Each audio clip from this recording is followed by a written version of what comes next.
जो कि इस पार्ट में हम लोग विद्युत धारा को समझेंगे। ये विद्युत धारा क्या होती है, ठीक है। तो विद्युत धारा यहाँ पर जिस प्रकार से नाम से पता चलता है कि विद्युत धारा, धारा का मतलब होता है कोई भी चीज़ का बहना, ठीक है। जैसे कि पानी बहती है तो पानी की धारा, वायु बहती है तो वायु की धारा यानी कि पवन की धारा, इस प्रकार से बोला जाता है। तो यहाँ इस इलेक्ट्रिसिटी में कौन बहेगा, बहने के लिए क्या आएंगे, ठीक है। तो क्या यहाँ वीडियो में हम लोगों ने बात किया, उस सारे वीडियो में हम लोग दो ही चीज़ के बारे में बात की, एक तो आवेश के बारे में बात किया, नहीं तो इलेक्ट्रॉन के बारे में बात की, ठीक है। तो या तो यहाँ पर इलेक्ट्रॉन प्रभावित होंगे, नहीं तो आवेश प्रभावित होंगे, यही होगा, ठीक है। तो यहाँ पर कौन प्रभावित होंगे, ठीक है, धारा किसकी होगी, जो प्रभावित होगा उसी की धारा होगा यहाँ पर, ठीक है। तो इस पूरा इलेक्ट्रिसिटी में अगर देखा जाए, बल्ब का जलना, जो भी हो रहा है, पंखा का घूमना, इन सब के पीछे का कारण होता है इलेक्ट्रॉन। यानी कि हम लोग को इससे पता चलता है कि ये जो इलेक्ट्रिसिटी होती है, इस सारे इलेक्ट्रिसिटी में जो है गति किसकी होती है, यानी कि धारा जो होती है वो इलेक्ट्रॉन की होती है, ठीक है। तो उसी से ही हम लोग एक परिभाषा निकाल सकते हैं कि विद्युत पार्ट में, यानी कि विद्युत हम लोग विद्युत धारा किसको कहेंगे कि किसी चालक में आवेश के प्रवाह की दर को विद्युत धारा कह सकते हैं। किसी चालक में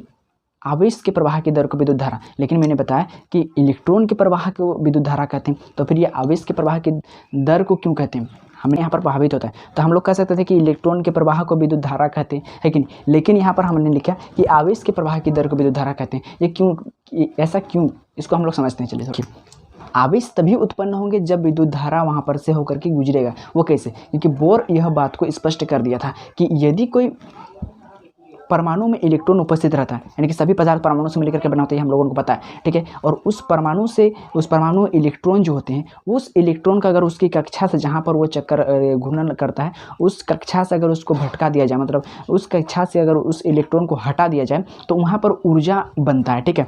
तो वही ऊर्जा जो है, जैसे कि यहाँ पर कोई चालक हो गया, ये मेरा कोई चालक हो गया जिसमें से इलेक्ट्रॉन को हम लोग दौड़ा रहे हैं, ठीक है।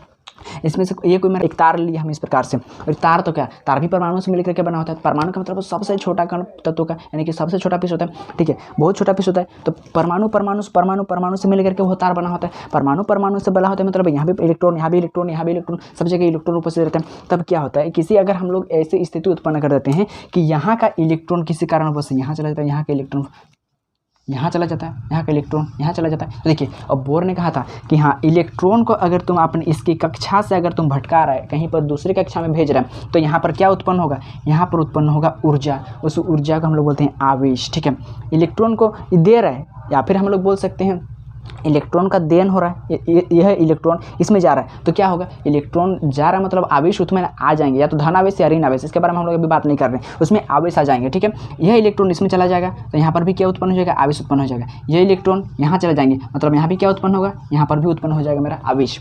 यहाँ से इलेक्ट्रॉन उठ करके चला जाएगा यहाँ पर, तो यहाँ पर भी क्या उत्पन्न हो जाएगा, आवेश। तो इलेक्ट्रॉन जब प्रभावित होता है तभी उत्पन्न होता है मेरा आवेश। और इलेक्ट्रॉन यदि इस दिशा में गति कर रहा है, तो इलेक्ट्रॉन आवेश जो होती हैं वो इसके विपरीत दिशा में गति करेंगे। ये हम बताएंगे जब विद्युत विभव और विद्युत विभवांतर के बारे में बात करेंगे, तब हम लोग बताएंगे कि किस प्रकार से इलेक्ट्रॉन जिधर से प्रभावित होता है उसके विपरीत दिशा में आवेश प्रवाहित होते हैं।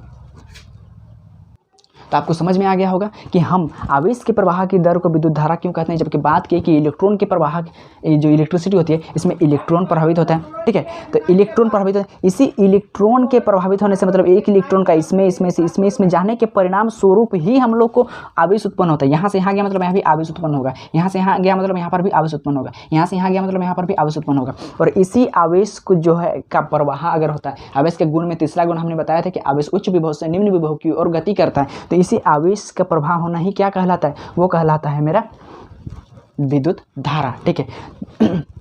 उसी को कहते हैं हम लोग विद्युत धारा। इस विद्युत धारा को हम लोग एक और परिभाषा से समझ सकते हैं। चलिए उस परिभाषा को भी हम लोग लिख लेते हैं। हम उसको दूसरे परिभाषा के रूप में भी लिख सकते हैं। हम लोग विद्युत धारा को एक दूसरे परिभाषा के से भी जान सकते हैं, ठीक है। उसको बोल सकते हैं किसी चालक के अनुप्रस्थ परिच्छेद से होकर एकांक समय में प्रवाहित धन आवेश को विद्युत धारा कहते हैं। यह कहने का मतलब होता है कि कोई भी चालक होता है, ठीक है, जैसे कि ये मेरा चालक हो गया, इसके अनुप्रस्थ परिच्छेद क्षेत्र का क्षेत्रफल, अनुप्रस्थ परिच्छेद जिसको इंग्लिश में क्रॉस सेक्शन कहा जाता है। जैसे कि ये पर्सन आपको दिख रहा है, ये वाला भाग, इसी को ही बोलते हैं, ये वाला जो भाग होता है इसी को बोलते हैं अनुप्रस्थ परिच्छेद, या इंग्लिश में बोलते हैं इसको क्रॉस सेक्शन। इस क्रॉस सेक्शन को अनुप्रस्थ परिच्छेद से होकर के 1 सेकंड में इसको हम लाइन से यानी कि जोड़ देंगे, ठीक है, बिजली से, और इसको ऑन करेंगे फट से 1 सेकंड के लिए। तो 1 सेकंड में जितना यहाँ पर धन आवेश दौड़ेगा, इधर से धन आवेश जितनी दूर की गति करेगा, जैसे कि फट से हम ऑन किए तो फट से इतना दौड़ेगा, तो वैसे 1 सेकंड में जितना भी दूर यहाँ पर धन आवेश लोग आते हैं, समय में प्रवाहित धन आवेश, एकांक समय में प्रभावित धन आवेश। एकांक समय कहने का मतलब 1 घंटा भी हो सकता है, 1 मिनट भी हो सकता है, 1 सेकंड भी हो सकता है। तो फिजिक्स में हमेशा छोटा यूनिट को ही लेकर के चलना पड़ता है, इसीलिए हम लोग समय का सबसे छोटा यूनिट यानी कि सेकंड को लेकर के चले हैं। तो सेकंड सी इस सेकंड को, तो 1 सेकंड में जितने भी धन आवेश प्रभावित होंगे उसके अनुप्रस्थ परिच्छेद से होकर के, इस अनुप्रस्थ परिच्छेद होकर 1 सेकंड फट से इतना दूर गया, तो यहाँ पर जितना भी धन आवेश प्रभावित हुआ उसी को ही बोलते हैं हम लोग विद्युत धारा। अर्थात हम लोग इसको भी लिख सकते हैं कि एकांक समय में, एकांक कभी भी आपको एकांक समय लिखने का बोल रहा है, मतलब प्रत्येक समय में, तो प्रत्येक मतलब क्या, बांटा कर रहा है, और बांटा करने के लिए हमेशा भाग करते हैं। समय का दर बोल रहा है मतलब यहाँ पर क्या, समय से डिवाइड करना पड़ेगा। एकांक समय में प्रवाहित धन आवेश, प्रवाहित धन आवेश, आवेश हम लिखते हैं, धन आवेश होगा ऋण आवेश होगा ये नहीं जानते भी, हम लोग लिखते हैं एकांक समय में प्रवाहित धन आवेश को ही क्या कहते हैं हम लोग, विद्युत धारा कहते हैं। ये हम लोग का दूसरा वही फॉर्मूला है, हम लोग इस प्रकार से इसको लिख सकते हैं। अच्छा, हम लोगों ने आवेश का गुण पढ़े थे, आवेश का 3 गुण हमेशा आप याद रखिएगा। पहला गुण कि यह धन जो भी आवेश होता है, आवेश या तो धन आवेश होता है या फिर ऋण आवेश होता है। दोनों ही अगर धन आवेश रहता है, दोनों अगर धन आवेश रहता है तो ये एक दूसरे को विकर्षित करते हैं। विकर्षित करने का मतलब होता है ये एक दूसरे को खींचेंगे नहीं बल्कि एक दूसरे से दूर भागने का कोशिश करेंगे। एक दूसरे हम जितना कोशिश करेंगे ये अपने से दूर भागने की कोशिश करेंगे।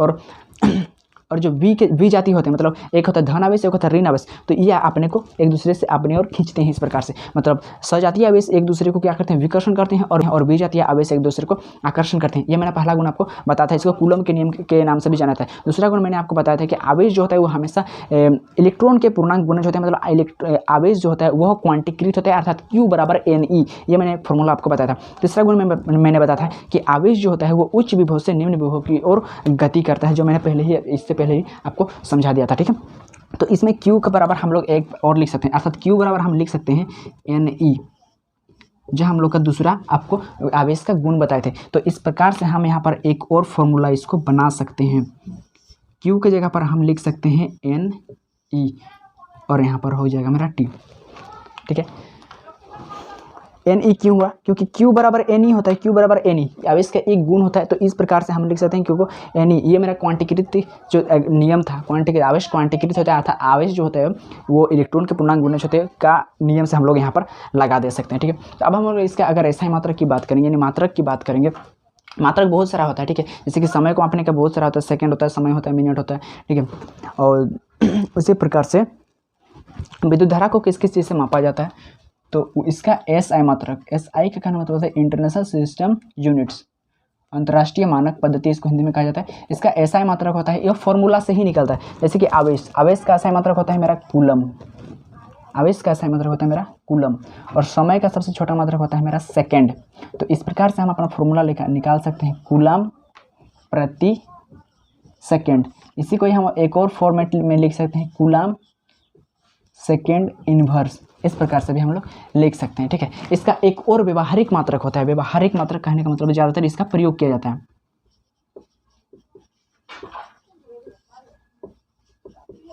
इसका एक और व्यवहारिक मात्रक होता है जिसको एम्पायर कहते हैं। ये भी इस विद्युत धारा का मात्रक होता है। विद्युत धारा का मेरा 2 मात्रक यहाँ पर हमको मिल गया। एक SI मात्रक जो फॉर्मूला से मिलकर के बना होता है, फॉर्मूला से हमको ये SI मात्रक हमको फॉर्मूला से मिला, और ये व्यवहारिक मात्रक होता है जिसका उपयोग अधिकतर हम लोग करते हैं, ठीक है। तो इस प्रकार से विद्युत धारा का हम लोग को 2 परिभाषा मिलता है। अब जो पसंद है वो आप लिख सकते हैं। पहला कि एकांक समय में प्रभावित आवेश को किसी चालक में आवेश के प्रवाह की दर को विद्युत धारा कहते हैं, यह भी मेरा सही है। या फिर हम लोग बोल सकते हैं किसी चालक के अनुप्रस्थ परिच्छेद से हो करके एकांक समय में प्रभावित धन आवेश को ही क्या कहते हैं, विद्युत धारा कह सकते हैं, ठीक है। आपको विद्युत धारा समझ में आ गया होगा।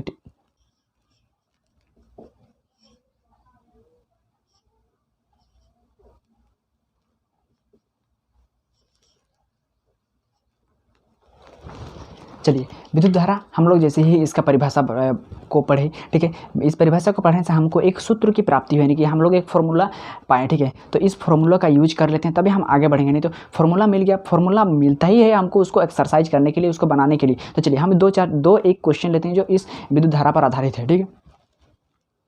चलिए हम इस फॉर्मूला का यूज करते हैं कि किस प्रकार से हम लोग किस प्रकार के क्वेश्चन को बनाने में इस प्रकार यानी कि विद्युत धारा का फॉर्मूला का यूज कर सकते हैं। पहला क्वेश्चन हम लोग लिए हैं, ये हम लोग का एनसीईआरटी बुक का ही है, ठीक है। उदाहरण का, यदि किसी विद्युत बल्ब के तंतु में से 5 एम्पायर, देखिए यहाँ पर विद्युत धारा का मात्रक यहाँ पर कूलाम प्रति सेकंड में न दे करके एम्पायर में दिया, क्योंकि ये एम्पायर जो होता है ना, एम्पायर यह व्यवहारिक मात्रा का होता है, मतलब इसका ही ज़्यादातर प्रयोग किया जाता है। व्यवहारिक का मतलब होता है जो ज़्यादातर यूज में आता है, इसका प्रयोग में ज़्यादातर आता है, तो वही है कि एम्पायर, यानी कि 0.5 एम्पायर विद्युत धारा प्रभावित होता है, लेकिन कितने समय के लिए? 15 मिनट तक के लिए, ठीक है। टाइम देखिए, यहाँ पर मैंने सेकंड में बताया था, लेकिन यहाँ पर टाइम दिया है किसमें? मिनट में तक प्रभावित होता है। तो परिपथ में आवेश का परिकलन, हमको आवेश निकालना है, तो हम लोग प्रश्न से करेंगे सबसे पहले।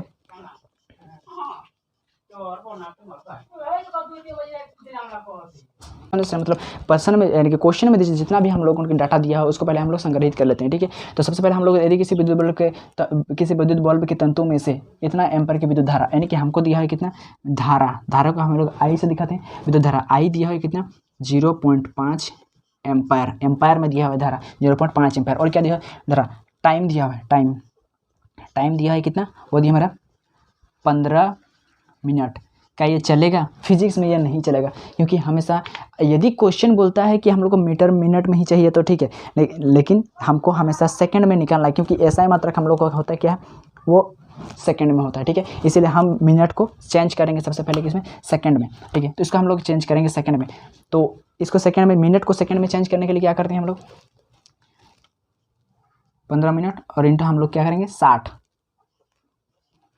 तो ये मेरा सेकंड में चेंज होता है, इतना सेकंड हो गया। और फिर क्या दिया? तो परिपथ में आवेश का परिकलन किया। हमको याद क्या करना है? हमको याद करना है यह आवेश, कि ये आवेश कितना बह रही है, यानी कि कितना आवेश है इस परिपथ में, यही हमको निकालना है। तो फॉर्मूला हमको एक ही मिला है, क्योंकि मेरे पास फॉर्मूला है क्या? आई का, आई बराबर होता है Q/T। अब और हमको मान दिया गया है किसका?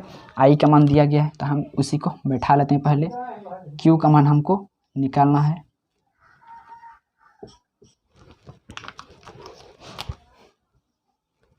आई कितना दिया है? विद्युत धारा का मान दिया है 0.5 और टाइम दिया है हमको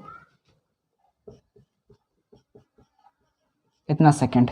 हम इसको सेकंड में चेंज किए, डायरेक्ट गुना नहीं कर दिए हैं, इसलिए ऐसा दिख रहा है, ठीक है। अब हम इसको अगर अलग करते हैं तो Q बराबर क्या हो जाएगा? इसको तिरछा गुना करते हैं, Q को और 1 को गुना करेंगे तो Q ही होगा, इक्वल टू ये 0.5 इंटू 15 गुना 60। इसका हम लोग गुना करेंगे तो कितना हो जाएगा मेरा? दशमलव को अगर पहले हटाते हैं तो यहाँ 10 हो जाता है, और ये 0 और ये 0 मेरा कट जाता है। तो अब इसको गुना करते हैं तो 15 5 6 75 गुना 6, और इसको गुना करेंगे तो 6 5 30 के 0 हाथ में 3, 6 7 42 43 44 45, इतना Q बराबर इतना। लेकिन Q बराबर आया मेरा 450 क्या? एम्पायर, सेकेंड, मीटर, सेंटीमीटर, क्या आया? तो आवेश का ऐसा ही मात्रक होता है कूलम्ब, इतना कूलम्ब आवेश। चलिए, इसका आंसर हो मेरा इस प्रकार से। तो इस प्रकार से हमको क्वेश्चन बहुत सारा कुछ भी दे सकता है, ठीक है। इस क्वेश्चन को हम लोग इस प्रकार से हल करना है। हल करने का एक तरीका होता है, उस सिस्टम से अगर फॉलो करते हैं तो आपको कोई किसी भी प्रकार का न्यूमेरिकल्स फिजिक्स में हो जाता है, फिजिक्स में दिया रहे वो उसमें आप बनाने आराम से सीखिएगा, ठीक है। तो ठीक है, ये मेरा फर्स्ट क्वेश्चन था। इसी प्रकार से एक और क्वेश्चन ले लेते हैं, चलिए, ठीक है। तो दूसरा क्वेश्चन भी हम उसी प्रकार से लिए हैं। देखिए दूसरा क्वेश्चन क्या कर रहा है कि यदि किसी चालक के अनुप्रस्थ परिच्छेद से होकर के, मैंने आपको दूसरा परिभाषा बताया था, 2 टाइप की परिभाषा बताया था। पहला परिभाषा के अनुसार हम उस प्रकार से किए, अब दूसरा परिभाषा के अनुसार भी प्रश्न उसी प्रकार से ठोकेगा हम लोग को। देखिए, यदि किसी चालक के अनुप्रस्थ परिच्छेद से होकर, अनुप्रस्थ परिच्छेद उसमें बताया था ना, अनुप्रस्थ परिच्छेद आवेश पूछा था, इसमें विद्युत धारा का मान पूछा है, ठीक है। तो यहाँ से हम लोग विद्युत धारा का मान ज्ञात कर सकते हैं। देखिए यहाँ पर प्रश्न से हमको क्या क्या दिया है, पहले हमको इसको नोट डाउन करना ही है। हमेशा जब भी आप क्वेश्चन को बनाएंगे प्रश्न से जरूर कीजिएगा, इससे हमको पता चलता है कि कौन कौन सा चीज़ हमको दिया गया है, और उसको हम लोग सटीक यानी कि आँख का सामने देखने को मिलता है बहुत बढ़िया तरीके से। फिर हम उसको अनुमान लगा सकते हैं कि इसको किस प्रकार से बनाया जा सकता है। तो सबसे पहले हमको दिया गया था कि इस चालक के अनुप्रस्थ परिच्छेद से होकर के 5 मिनट में टाइम दिया हुआ है। सबसे पहले हमको मिला टाइम दिया हुआ कितना? 5 मिनट। ये फॉर्मूला मेरे को नहीं चलेगा, इसको हमको बदलना होगा सेकंड में। तो इसको अगर हमको सेकंड में चेंज करना है तो 5 को हमको 60 से गुना करना पड़ेगा। ये मेरा बदल गया अब सेकंड में। अभी हम इसको पूरी गुना नहीं करेंगे, चलिए रहने देते हैं। अब हमको मिला क्या? 6000 कूलाम। कूलाम दिया मतलब यहाँ पर क्या है? आवेश। कूलाम से हमको पता चल रहा है, इस एसआई मात्रा को पता देख करके हम बता सकते हैं यह एसआई मात्रा आवेश का होता है। तो आवेश को हम तो क्यू से दिखाते हैं, तो ये हमको दिया हुआ है कितना? 6000 कूलम। हमको निकालना क्या है, चालक में विद्युत धारा का मान ज्ञात करना। विद्युत धारा का हम लोग बोलते हैं आई बराबर क्या होगा। तो चूंकि हम लोगों को एक ही फार्मूला मिला अभी तक, जो होता है क्या, आई बराबर होता है Q बट्टा टी, यही होता है। यहाँ पर अगर हम लोग मान रखेंगे इसका, तो आवेश हमको दिया गया है कितना, 6000, और ये टी टाइम मेरे को मिला है कितना, 5 गुना 6, 60। इस प्रकार से इसको अगर हम काटेंगे, हमेशा 0 से 0 खत्म, 6 से ये 6 खत्म, तो बचा क्या, 1 2 ठो 0, 5 का 5, 5 दूनी 10, 0। तो इस प्रकार से मेरे को विद्युत धारा आई का मान मिला कितना, 20। तो आई का हम लोग किससे दिखाएंगे, सेकंड, मिनट, घंटा, किससे, तो हमेशा याद रखिएगा विद्युत धारा का ऐसा मतलब क्या, तो कूलम प्रति सेकंड। इसको हम ऐसा लिखेंगे तब भी कोई गलत हर्ज नहीं होगा, कूलम पर सेकंड। ये भी लिखेंगे तब भी मेरे को कोई दिक्कत नहीं है, या फिर हम लिख सकते हैं 20 एम्पायर। ये दोनों ही मेरा सही है, ऐसा ही मात्रा का फर्क है। तो ठीक है, तो इस प्रकार से मेरा दूसरा क्वेश्चन भी हम बना सकते हैं। ऐसे और भी जितने टाइप के क्वेश्चन बनेंगे, सारा क्वेश्चन कैसे बनाएंगे, ठीक है। तो इस प्रकार से चाहे आपको धारा निकालने बोले तो भी, अगर आवेश और टाइम दिया हुआ है तो निकल सकता है। आवेश निकालने के बोलेगा, टाइम और धारा दिया हुआ है तो आवेश निकल जाएगा, ठीक है। चलिए, ये चीज़ आपको समझ में आ गया। अब बढ़ते हैं अगले टॉपिक की ओर। चलिए, टॉपिक को आगे बढ़ाने से पहले हम लोग थोड़ा सा चालक, अचालक और अर्धचालक के बारे में बात कर लेते हैं कि ठीक है, नहीं तो बार बार यहाँ पे चालक शब्द आ रहा है। क्वेश्चन में भी देखा था कि ये चालक से होकर के इतना प्रभावित हो रहा है, तो बार बार चालक आएगा, चालक कभी अचालक कभी अर्धचालक, इसको ऐसा नाम क्यों दिया गया है, ठीक है। तो हम लोग चालक का मतलब क्या होता है, एक प्रकार का रास्ता बोल सकते हैं जिसमें से विद्युत धारा प्रभावित होती है, ठीक है। जिसमें विद्युत धारा प्रभावित होती है उसी को ही बोलते हैं कि रास्ता, विद्युत धारा प्रभावित होने वाले रास्ता, उसी को बोलते हैं या तो चालक बोलेंगे, अचालक बोलेंगे या अर्धचालक बोलेंगे, ठीक है। ठीक है, चालक, अर्धचालक या चालक बोल सकते हैं। जिसमें से विद्युत धारा एकदम बढ़िया से दौड़ सकता है, जा सकता है, विद्युत धारा गुजर सकता है, प्रभावित हो सकता है, उसको बोलेंगे हम लोग चालक। और जिसमें से आराम से विद्युत धारा प्रभावित नहीं, थोड़ा सा हल्के में, मतलब उसको उतना बढ़िया से नहीं जा सकता है बट उतना आसानी से नहीं जा सकता है, उसको बोलेंगे हम अर्धचालक। और वैसा रास्ता जिसमें से होकर के विद्युत धारा नहीं जा सकता है, उसको बोलेंगे हम अचालक, ठीक है। तो भाई विद्युत धारा जो है चालक पदार्थ से, ये जो चालक पदार्थ है, इस चालक पदार्थ से ही क्यों गुजर सकता है। अर्धचालक में जो होता है ये विद्युत धारा, अर्धचालक में उतना आसानी से चल नहीं सकता, आसानी से प्रभावित नहीं होता है, प्रभावित होता है पर उतना आसानी से नहीं होता है। और अचालक जो होता है इसमें विद्युत धारा बिल्कुल ही प्रभावित नहीं होती। इसके पीछे का सबसे पहला कारण क्या होता है, ये जो चालक होता है, चालक, उसमें मुक्त इलेक्ट्रॉन पाए जाते हैं, ठीक है। इसमें मुक्त इलेक्ट्रॉन पाई जाती है। अभी हम एक्सप्लेन करेंगे किस प्रकार से मुक्त इलेक्ट्रॉन क्या है, नहीं है सर, ठीक है। इसमें मुक्त इलेक्ट्रॉन कम पाए जाते हैं और इसमें मुक्त इलेक्ट्रॉन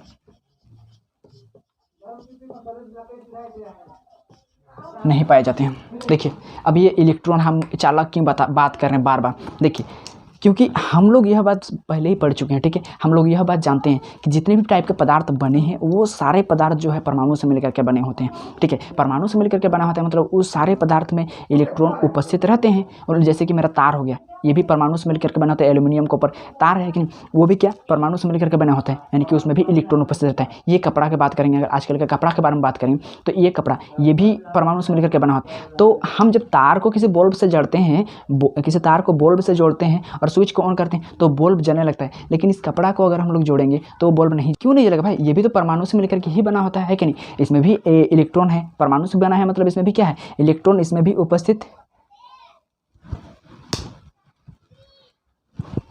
इसमें भी इलेक्ट्रॉन उपस्थित है। तो इसका इलेक्ट्रॉन, इसमें भी इलेक्ट्रॉन उपस्थित है, मतलब इसमें भी आवेश उत्पन्न होंगे, तो फिर इसमें से क्यों नहीं बल्ब जल सकता है, ठीक है। तो यही चीज़ हम लोग समझ रहे हैं। चलिए, तो क्योंकि ये जो हम लोग ये धातु पदार्थ हो गया, ठीक है, जितने भी टाइप का धातु हो गया, इसमें जो होते हैं ना, उसमें इलेक्ट्रॉन जो होते हैं मुक्त अवस्था में पाए जाते हैं। कहने का मतलब होता है जैसे मैं आपको समझाता हूँ, जैसे कि आप कहीं पर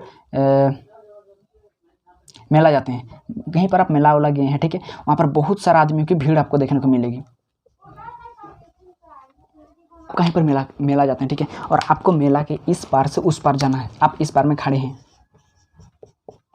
इस पार में आप खड़े हैं और आपको इस मेला के झुंड में से जाना है, आपको इस यहाँ से पार होकर के इस पार जाना है। आपको इस पार जाना है, क्या आप आसानी से जा सकते हैं क्या? बिल्कुल नहीं। कि यहाँ पर इतना ज़्यादा भीड़ है कि आप क्या कर सकते हैं, यहाँ से आराम से वहाँ तक जा ही नहीं सकते। मतलब क्या हो रहा है यहाँ पर? उसी प्रकार से हम लोग बोल सकते हैं कि जो अचालक, हम अर्धचालक से बात करें, अचालक से, कि अचालक में जो होते हैं ना, ये मुक्त इलेक्ट्रॉन नहीं पाए जाते, मुक्त इलेक्ट्रॉन नहीं पाए जाते। अभी मुक्त इलेक्ट्रॉन क्या होता है, इस जगह पर अब दूसरा हम फिगर बनाते हैं इस प्रकार से, जैसे कि अब देखिए ये दोनों में बताइए, आप इस मेला से, इस झुंड से होते हुए जल्दी से पार हो सकते हैं कि आप यहाँ पर से होते हुए आप जल्दी पार हो सकते हैं? देखिए, क्योंकि यहाँ पर जो आदमी लोग का एकदम क्या भीड़ लगा हुआ है, इसीलिए भीड़ लगने की वजह से आप यहाँ से इस पार नहीं हो सकते। लेकिन यहाँ पर क्या होता है कि आदमी लोग यहाँ वहाँ खड़े हैं, जिससे आप क्या हो सकते हैं, आसानी से उस पार तक आराम से जा सकते हैं। ठीक है नहीं? तो उसी प्रकार से बात चालक और अचालक में भी होता है। ठीक है, चालक जिसमें मुक्त इलेक्ट्रॉन पाए जाते हैं, इसमें मुक्त इलेक्ट्रॉन पाए जाते हैं। मुक्त इलेक्ट्रॉन मतलब जैसे कि ये मेरा आदमी है, यहाँ पर आदमी है एक ठो, यहाँ एक आदमी है, यहाँ एक आदमी है, यहाँ एक आदमी है। फ्री इलेक्ट्रॉन, ये आदमी लोग क्या है, यहाँ वहाँ खड़े हैं, तो हमको जाने के लिए आसानी से हम वहाँ पर पार हो सकते हैं। तो इस प्रकार फ्री इलेक्ट्रॉन यानी कि जो चालक होता है उसमें इसी प्रकार से इलेक्ट्रॉन फ्री अवस्था में पाए जाते हैं, मुक्त अवस्था में पाए जाते हैं, जिसकी वजह से इलेक्ट्रॉन मुक्त अवस्था में पाए जाते हैं। मतलब इस प्रकार से यहाँ वहाँ, इस प्रकार से यहाँ के इलेक्ट्रॉन यहाँ चला गया, इलेक्ट्रॉन यहाँ चला गया, यहाँ के इलेक्ट्रॉन इधर में चला जाएगा। तो इस प्रकार से वो आसानी से जा सकते हैं। मुक्त इलेक्ट्रॉन, सारा खेल आपको इलेक्ट्रॉन का होता है, ये तो आपको पता चल गया कि इलेक्ट्रॉन प्रभावित होते हैं। ठीक है, तो उसी प्रकार से चार में मुक्त इलेक्ट्रॉन, फ्री इलेक्ट्रॉन होने की वजह से वहाँ पर जो है विद्युत जो है यानी कि विद्युत धारा उसमें से प्रभावित होती है। और अचालक जिसमें मुक्त इलेक्ट्रॉन नहीं पाया जाता है, उसमें मुक्त इलेक्ट्रॉन पाया ही नहीं जाता है, मुक्त इलेक्ट्रॉन उसमें नहीं पाया जाता है। इलेक्ट्रॉन तो पाया जाता है लेकिन मुक्त अवस्था में न पाए जाने के कारण वहाँ से विद्युत धारा प्रभावित नहीं होगा। यहाँ भी आदमी है, यहाँ भी आदमी है, रास्ता इसको यहाँ से भी मिलेगा लेकिन यहाँ से भी, लेकिन ये यहाँ से पार ही नहीं हो सकता है। ठीक है,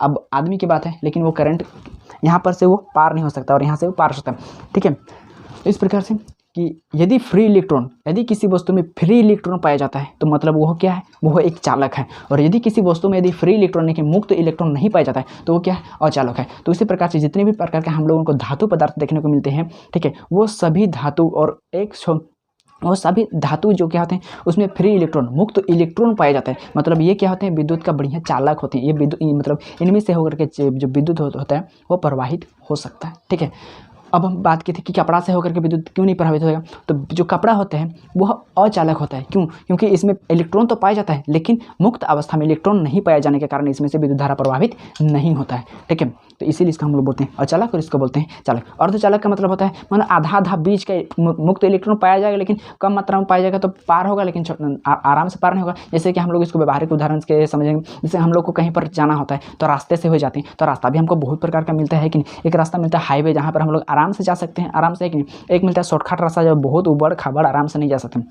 तो हाईवे क्या हो गया, मेरा एक सुविधाजनक रास्ता जिसमें से हम आसानी से प्रभावित यानी कि गति कर सकते हैं, तो वो मेरा हो गया चालक, हम इसको बोल सकते हैं। ठीक है, चालक की तरह हो गया, जहाँ से इलेक्ट्रॉन फ्रीली वहाँ पर मूव कर सकता है। उस प्रकार से रोड जिसमें हम लोग फ्रीली एकदम आराम से जा सकते हैं। एक होता है शॉर्टकट रास्ता जिसमें से उबड़ खाबड़ मिलता है कि नहीं, वहाँ से जा सकते हैं पर टाइम हमको बहुत ज़्यादा लगेगा। और एक ऐसा रास्ता है जहाँ पर एक जंगल को पार करना रहता है, वहाँ पर कोई रास्ता ही नहीं है। ठीक है, एक जगह दो जगह मतलब खाली स्थान तो है, हम वहाँ पर से जा सकते हैं लेकिन हमको पता नहीं वहाँ पर क्या है, जंगल है, जंगल के अंदर में कौन सा क्या जानवर है, हम वहाँ से पार होंगे क्या, नहीं पार होंगे। इसी प्रकार से होता है मेरा अचालक। ठीक है, तो चालक जिसमें फ्री इलेक्ट्रॉन पाए जाते हैं, अचालक जिसमें फ्री इलेक्ट्रॉन नहीं पाए जाते हैं, और अर्धचालक जिसमें फ्री इलेक्ट्रॉन पाए जाते हैं लेकिन कम अवस्था में फ्री इलेक्ट्रॉन पाया जाता है। एक और कारण होता है इसमें, ये चालक जो होते हैं उसमें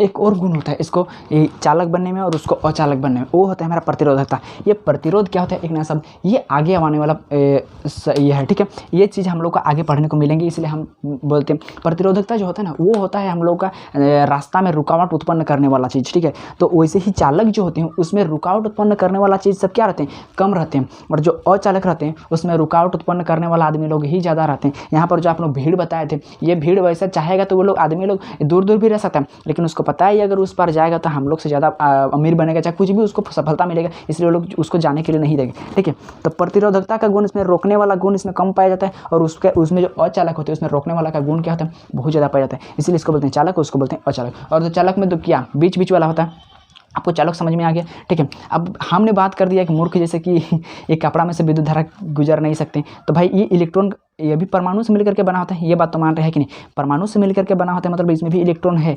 इसका हमको, अगर आपको विश्वास नहीं हो रहा है तो आपने देखे होंगे स्वेटर को, ठीक है, या फिर स्वेटर कोई भी चीज़ आप जब उसको उतारते हैं तो आपको चट चट की ध्वनि उत्पन्न होती है। वो कहाँ से उत्पन्न हुआ भाई? आवेश उत्पन्न हुआ। आवेश उत्पन्न हुआ ना, तो आवेश उत्पन्न क्यों हुआ? इलेक्ट्रॉन वहाँ था तभी ना आवेश उत्पन्न हुआ, तब ना चट चट की ध्वनि हमको सुनाई दिया। तो इसका मतलब इसमें भी इलेक्ट्रॉन पाया जाता है, तो लेकिन हम इससे विद्युत नहीं गुजार सकते हैं। क्यों? क्योंकि इसमें फ्री इलेक्ट्रॉन जो होता है वो नहीं पाया जाता है, ठीक है। तो आपको चालक, अचालक और अर्धचालक बहुत बढ़िया तरीका से समझ में आ गया होगा। इसका दो ही पॉइंट याद रखना है। पहला, चालक होने के पीछे इसका दो मेन कारण है। पहला इसमें होता है कि इसमें मुक्त इलेक्ट्रॉन पाए जाते हैं और इसमें प्रतिरोधकता कम रहता है। दूसरा, अचालक होने की वजह से क्या, इसमें मुक्त इलेक्ट्रॉन जो होता है बहुत ही कम पाए जाते हैं और इसका जो प्रतिरोधकता का गुण जो होता है वो बहुत ज़्यादा पाया जाता है। ये दो चीज़ आपको समझ में आ गया। अब चलते हैं अगले टॉपिक की ओर। तो चलिए अगला टॉपिक आता है हम लोगों का विद्युत विभव और